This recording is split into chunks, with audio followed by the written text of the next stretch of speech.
Well, good afternoon, everybody. Let's see. Went out had a late ass night. A friend of mine wanted to go see Luca, and at the Duck Room, Blueberry Hill. So I ended up being out till about 1 a.m. Uh, I gotta tell you that Middle Eastern food on in Delmore that was across the street was pretty damn good. Um, Not the thing to be having at 11:30 at night, though. That's all I'm gonna say about that. So, so for today, first off, a couple of arrivals that I'm gonna have to dig through. Okay, Grateful Dead, Volume 53, Riverfront Coliseum, Cincy, Ohio, 10/2/76. Uh, Hot in today, Volume 48 from the Pauley Pavilion at UCLA, 11/20/71. And falling smack dab in the middle of them from 9/8/73 is volume 38 from my old home at Nassau Coliseum with some bonus stuff from 9/7 added on. A little bit of shelf damage on this one. Wasn't told that one. I got good deals on all these, so I'm talking under $40 on each one. So I can't complain. It's the shipping and the tax, the sales tax. That's a real fucking bitch. Uh, so that came in. Miles Davis, the bootleg live series number 7. That's what really happened. 82/85. Now I don't really care for the 2/2 album from '86, and I'm fine with You're Under Arrest. I just thought it was the finished production was too glossy. I really love Man with the Horn from '81. Now, I don't have Star People from '83, so I'll get that at some point. But some of the Star People, the full sessions, unedited, and alternate takes are on here. I think the full of you got Celestial Blues, the whole thing, all of Minor Ninths, the full Santana, the full cover version of What's Love Got to Do with It, and Time After Time, and a full live show from July 7th, '83. Not a DVD, it's a CD. Uh, I'll I'll get to that in a little bit because technically next up is Live in Europe '69, bootleg volume 2, and of course I have volume 3 sitting here for about 7 months. I still haven't gotten to. Oops, but I'm gonna before I jump to the live things, I wanted to go through the Chronicle, the complete prestige recordings 51 to 56. So I'm not going to do all 4 volumes today because it's 8 discs. There's the whole thing. I, trying to dumb it down to the thinner paper bag sleeves to have more of these fat boys to deal with and try to figure out. It's going to be a bit annoying.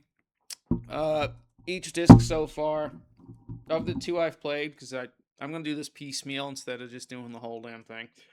Uh, Volume 1 covers 2 sessions, 3 sessions. The first 6 are January 17th, 1951. Uh, those tracks ended up on modern jazz trumpets and let's see, blue period, Miles Davis and horns, modern jazz trumpets.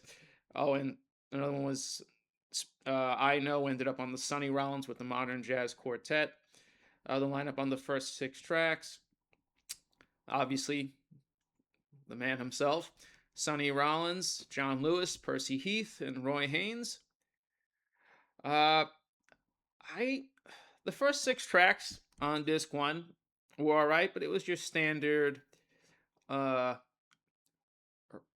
early attempt at doing like they're trying to transition into what would be bebop at that point, but there's still plenty of you know Duke Ellington phrasing and things like that. But this is your standard 2 3 minute tracks, get in, get out. I It's fine. I'm not going to complain about it. It's not my preferred style of Miles. Now, I do love Roundabout Midnight and Jazz at the Plaza, of course. So that's where we're going from hard bebop into post bop and into, well, eventually modal with Kind of Blue, but that's down the line. So 7 Ojanar, Aesthetic, Hybeck, Yesterdays. Those are on the album Conception. That was, the sessions are March 8th, 1951. These are definitely interesting. We're moving more towards the full blown hard bebop transition at this point with this stuff. Got Miles, and the influence comes from Lee Konitz, Max Roach, Arnold Fishkind, Billy Bauer, and Sal Mosca. I hope I didn't butcher that too much. Again, 2 3 minute bop tunes in and out. No, not bop like that. I know what I'm saying and what the cultural lingo is right now, but different thing, different thing. Well, there might be some reflective influence. The title track itself, Conception, which was, yeah, for me, disc one, it changed over for me. I really got invested more once Yesterday's kicked on into Conception. The title track, Conception, though, was ended up using on New Sounds, but that session starts off everything that goes to the end of the disc. Those all come from the third session, which is May 10th, 1951. Uh, and we got Out of the Blue, the awesome Denial, which ended up on the Dig album, the epic 10-minute Bluing from Blue Period, almost 8 minutes Dig, which ended up on New Sounds. Don't ask me what. Again, this is T.O. moving things around for cohesive flow, and you get the title track, but it shows up 3 4 months after it was done, and not on the album it's named after. It is what it is. Mild Flame, and it's only a paper moon. Okay, so for the oh wait, this is. Did I read this backwards? No, I didn't. No, I didn't. I thought for a second I thought I did. So October. Uh, yeah, it was October. My mistake. So this is at that point Miles, Jackie McLean, Sonny Rollins, Walter Bishop Jr., Tommy Potter, and Art Blakely. See, I actually took here's my damn notes. If I can even, hopefully I can read the damn thing. I had to go Tom Waits, Bone Rider with the red ink. So what I said, disc one was that transition period, more of the cool jazz from 50 51, but that as the year goes in, he's going more into the Thelonious Monk, what would be the more modernistic uh, bebop, hard bop period, the mid 50s. Um, Gets a lot more from Conception on, the track Conception. I found that the rest of the disc got a lot more adventurous with the harmonies. They're getting more pushing in rhythm because Miles hadn't really explored with the longer tracks in the studio, so to get Out of the Blue, Bluing, you're getting a lot more lyrical phrasing, not literally lyrical, but you know what I mean. Harmonics, a lot more interlocked grooving and interconnections between all the members.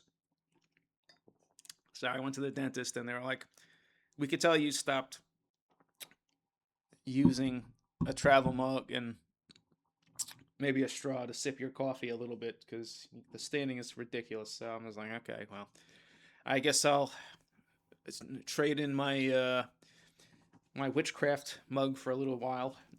It is what it is. But I yesterday's everything going on. Some of the tempos get faster. This is the first sign that yeah, October. This is the first sign of what you're gonna get down the line with 7 Steps to Heaven. Maybe not Sketches of Spain, but Milestones. Miles Ahead, coincidentally, Miles Ahead, the original version is here on CD2, and it's getting a little bit more aggressive and everything. I said, okay, Now I'm starting to like it. Now I'm liking this. I could hear what's coming. We jump ahead. Uh, Disc 2, these are the sessions from WOR Studios. Okay, so most of this is the first 8. There are 15 tracks on Disc 2. The first 8 come from the same session, February 19th, 1953. And here we go at 7 minutes, 6 minutes, 7 minutes. The partners in crime at this session with Miles are Sonny Rollins, Charlie Parker, Walter Bishop Jr., Percy Heath again, and Philly Joe Jones. Okay, out of the gate, I loved Compulsion. And like I said, now we're in the hard bop era. So a lot more punchy rhythms, more blues driven. Miles often getting more aggressive with the horn tones, as well as Charlie. Much more tight interlocked grooves, as I said. Really, this is the first hint of what we get with the live classics Walkin' and Oleo, which, as a matter of fact, I haven't gotten to yet, but that's disc 3. I just wanted to take and do this because I finished it and it's fresh. I had all these ridiculous notes. Uh, Serpent's Tooth, take 1 and take 2, which got released in the little collector's item set later on. Initially, both are very different beasts. Take 1 is a bit more relaxed. Oh, it's still kind of fast, but it's when you compare it to take 2, you'll see what I mean. Clean phrasing, a lot of space, um, strong articulation between each breath and each playing, each note. But you could tell that they're leaving room to maybe try other things, or if they were to do it live, someone could jump in and throw something else out. You go to take 2, it's almost a minute shorter, and right off the gate, take 2, it's like, okay, let's try that again. Let's do it. Much more aggressive, harder horn hits and phrasing, a much more driven groove, and a locked in rhythm. It's like take 1 is how I describe this. Okay, so take 1 is like when the Dead would do why am I drawing a blank right now? Friend of the Devil, but they'd stretch it out and it'd get a little slower. Take 2 is if they did it regular album speed. That's just maybe that's not the perfect example, but because take 1 of Serpent's Tooth is pretty damn fast anyways. But it's that night and day. Okay, this guy's gonna jump in. Rollins is gonna jump in more heavy-handed here. Charlie's really gonna be aggressive and challenge Miles. That's on the tenor. That's the type of thing you get going. The original Roundabout Midnight. Well, no, it's not. It's actually Thelonious Monk. But this is the initial studio version, 7 minutes unedited. Again, that cool jazz makes a return, but much more of the bebop coming in. A little bit of a flickering heat underneath with how they're playing it all together on the rhythm section, but it's still, it's Thelonious Monk's tune. You could tell it's that era. Tasty Pudding. Okay, so Tasty Pudding, the band brings back the classic 30s, early 40s swing version of jazz. And Willie the Whaler does it as well. Both these tracks ended up on compositions of Al Cohn, because Al Cohn was in on these tracks, and Zoot Sims. And I thought it was interesting because you've got the Count Basie like horn playing. It's very danceable. Willie the Whaler had more of a strut and a walk you're at the club.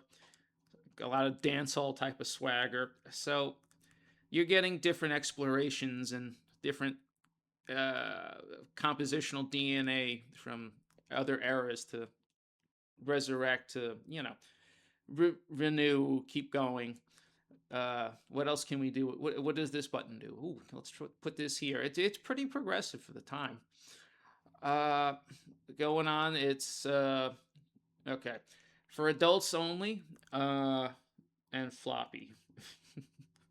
Again, full blown swing with the the bebop drive, playful melodies, holding down the ride cymbals. It's very much again more of that hybrid style and swagger. I love these. I appreciated the the change in direction compared to some of the other tracks. Well, half the first disc, honestly. Uh, when lights are low. This was. Now we're going to May 19th, 53 for the next four. When lights are low, tune up from Blue Haze. Low is on Blue Haze. Miles ahead, we end up on Blues Haze. And uh, Smooch, number 12, would end up on Blue Haze. Actually, honestly, both these next sessions, the other ones are. This is May 19th, 53.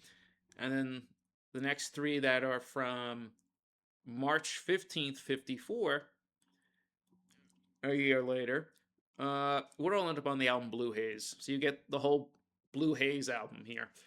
It's just astounding how there was a year in between the sessions and when Tio edited and put them together to make the album. But that's what Jack Johnson is too. If you go look at it, you got When Lights Are Low is.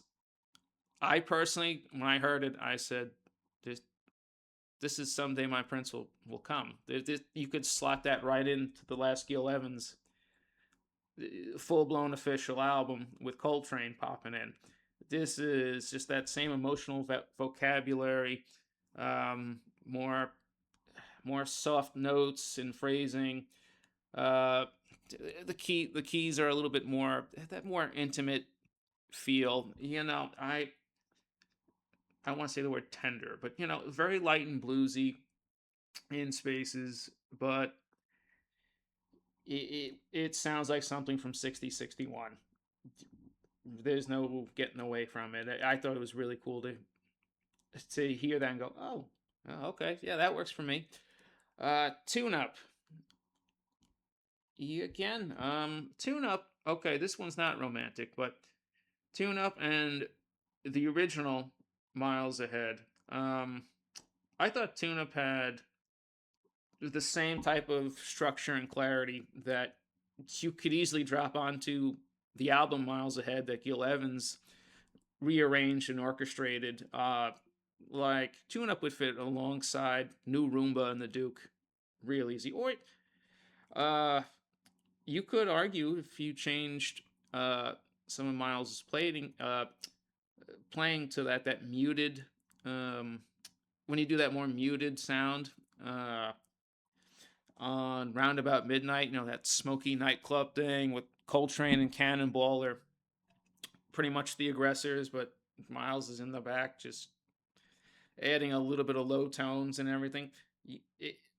If Miles would change a little of his attack on Tune Up, you could easily drop it on to Roundabout Midnight as well. Like somewhere around that version of Bye Bye Blackbird. Either way, Tune Up is a track that's well into Gil Evans's wheelhouse of certain cyclical structures to his compositions. And for the OG Miles Ahead, modern, crisp, clear. I prefer the Gil Evans rearrangement. It's so much more cinematic, and I know I don't want to say orchestral just on account, but there's so much space being added. Like they're playing in the studio, so then you could tell that they were going to go play it live, and Rollins and them would jump in, or no, this was John Lewis, Percy Heath, and Max Roach. Okay, so Rollins is gone, but you could tell that they went out and played it live right after the session. Lewis and Heath are going to be battling in for space and popping in, doing little improv things, depending on how the mood was going. But when Gil's version comes around, and 3 years. Um, he has so much more tension and dynamics, a lot more depth with the melodies. So this is the blueprint. It's cool to have it. Uh, I'm definitely gonna listen to it, but yeah, that Gil Evans version is uh that's on top. That's just unstoppable. Okay, what else we got here? I didn't make any notes for Smooch. Straightforward 3 minutes. Charles Mingus on that one with Percy and Max. I mean, it's flowing. It's not exactly free form, but it's just an enjoyable 3 minute slab of jazz. Four was Four was a lot of fun. Also, that's got Horace Silver on instead of Charles Mingus. This is we now switch over. Four, Old Devil Moon, and Blue Haze. We switch over to March 15th, 54. Uh, much sharper attacks on these overall. Four could have definitely been on like milestones much later on as well. Um, just a lot of drive, a lot of good rhythmic grooves, a lot of interlocking parts. The keys and the drums are just incredible, and I love hearing the bass string. It's just straight up. You know what you're getting. Miles is actually driving this one. It's kind of interesting. Old Devil Moon. So Old Devil Moon's a cover. I had to look this up because it's from Finian's Rainbow, a 1947 musical. When Old Devil Moon started playing, the way Miles and Horace uh, phrased this thing out, it, with very warm tones, a light vibrato. It's playful, a little bit of a swing pulse underneath it. What I immediately thought of was crooner, and I said, "Old Devil Moon." What? I could see Sinatra, seeing lyrics over this tune. It's definitely an easy listening crooner type of pop tune, uh, or at least a Broadway tune that could become a pop tune. You know what I mean? But I laughed because I said, didn't Sinatra, and when he started Reprise, they called him the chairman of the board for a reason. One of his early Reprise concept albums was called Moon Songs. Got that old moon, or that crazy moon. Yes, there's really a concept album about the moon from one of the most celebrated crooners and legendary singers of all time. This would drop right in on that. I'm tempted to go find out if what does the actual musical song sound like. Did it have lyrics? Because you could slot this right in onto a Sinatra or a Dean Martin tune or a Perry Como. Well, Perry Como predated, but it's right in that wheelhouse. And Blue Haze. Now we're back to the uh, Someday My Prince, or the unofficial. Well, the last Gil album. I actually love it. It was Columbia forced Gil to put it out unfinished, and it's called Cool Nights. And if you do find uh, the Gil Evans Miles Davis complete box set with the sessions, you're not going to get Cool Nights because um, the estate and everything on both sides were like, nah, we hate this album. Uh, so it's not in there. You still have to track it down. I did. I got it for like $4, and I gotta tell you, Blue Haze would fit right into Cool Nights, especially because it's that romantic late night. Got that low candlelight dinner, the slow dance on the floor, a bit of a lot of blues inflected like DNA underpinning it, and then all of a sudden at the very end you get a bit of a Duke Ellington piano melody, and the bass comes in loud. This was 6 minutes, um, and since I like Cool Nights, I thought Okay, I love this.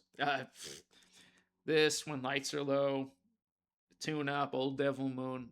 I, for my money, if you're gonna go listen to uh, these big 17 this original sessions that gave us all the complete 51 to 56 albums, including all of the highly influential, just absolutely legendary first quintet albums. Cooking with, working with. That's all on these across these 8 discs. For my money, I think if I had to go with it, I would say From Yesterday's Down on disc 1, and pretty much all of disc 2 here, wrapping us up in March 54. It's just so damn good. Um, but again, some of those versions, like the original Miles Ahead, you're going to like the other one better. It is what it is. But things that are missing, like 4 and Tune Up, When Lights Are Low, so damn good. And I am really looking forward to the next disc here because disc 3 and 4 for volume 2 are all at the Van Gelder studio, and that's when we start. We're not at the first quintet just yet officially, but they're starting to pop in. Uh, I mean, Coltrane's not going to be there just yet, but well, you'll see. Coltrane doesn't show up till around. Oh wow, CD6. But that's our Red Garland, Paul Chambers, Philly Joe Jones. There they are. Sonny Rollins is going to keep popping in. Thelonious Monk's about to pop in on CD4. Yeah, I'm looking forward to this. J.J. Johnson, Lucky Thompson's on disc 3. Yeah, okay, so that's going to set us up for Walk-In, Oleo. The album's Walk-In and Oleo as well. Bags, Groove. Oh, yeah. Different take. Yeah, I'm looking forward to disc 3 is going to be a monster. I could already tell. So that's my thoughts on, and my long-winded ass monotone delivery on volume 1 of Chronicles. This was the first 3 or 4 sessions, and yeah, after the first session it gets better, but you can't go wrong with the 53 stuff on disc 2 into 54. So good. So I'll shut up now. It's 28 minutes. I gotta finish my damn coffee and go take care of some stuff. There's gonna be more of these in-depth type of things on the rest of these. I'm just gonna go into my next thing is gonna be Bowie at the BBC, June 2000. After that, it's just 2 more things left in the Brilliant Adventure box, and I can do a giant review on that and put it the fuck away because it's been on the table for 6 months. Yeah, I'm slow at doing this stuff. Terrible. But when I get into mode, I just go all in like this. So that's it for this one. Hit like, comment, maybe subscribe. It is what it is. I gotta tighten these in, I know, but there's just a lot to discuss with these individual sessions in these albums as my computer's about to die. Yep. Wrapping it up. All right. Have fun till you're dirt in the ground, man. See you on the next one.